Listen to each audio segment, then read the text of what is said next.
Hi, my name is Kieren Webber, and I'll be presenting to you the theory of Thevenin equivalency. Thevenin's theorem states as shown. Basically, this means complex DC networks can be replaced by a simpler circuit.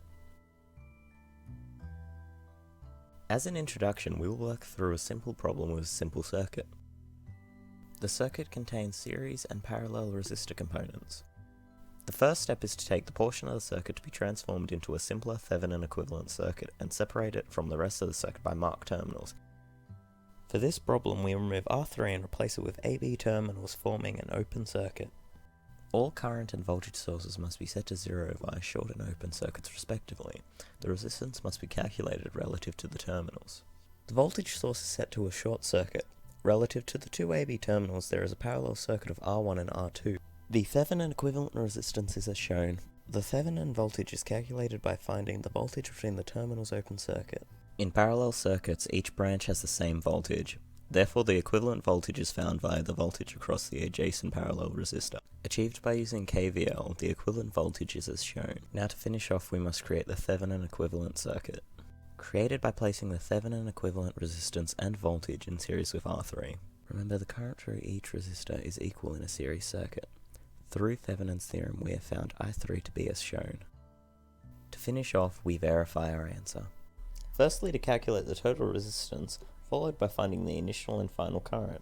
The parallel component means the current through R2 and R3 aren't the same, meaning KCL must be applied, giving us the answer shown. The values are approximately equal, confirming Thevenin's value. Now to up the ante with a relatively complex worked example. This will have an overview format. To start, we separate R3 from the rest of the circuit via terminals A and B. The voltage source is replaced by a short circuit. The three series resistors are summed, then calculated in parallel with R4, and the Thevenin resistance is as shown. The equivalent voltage is found via the voltage drop across R4. The voltage is found through KVL. The equivalent circuit is set up, and Ohm's law is used to determine the current across R3. The answer is verified but is relatively cumbersome to calculate.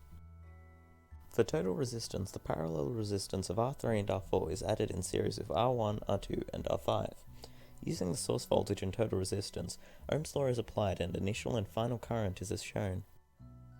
And via KCL, we find the value of the current through R3 is as shown. These two values are approximately equal. That concludes this video. I hope you have gained a deeper understanding of Thevenin's theorem. Thank you very much for your time, it is much appreciated.